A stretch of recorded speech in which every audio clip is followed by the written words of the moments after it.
آمن الرسول بما أنزل إليه من ربه والمؤمنون كل آمن بالله وملائكته وكتبه ورسله لا نفرق بين أحد من رسله فقالوا سمعنا وأطعنا غفرانك ربنا وإليك المصير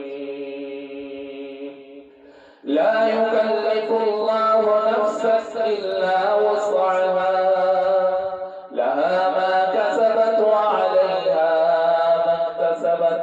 ربنا لا تؤاخذنا إن نسينا أو أخطأنا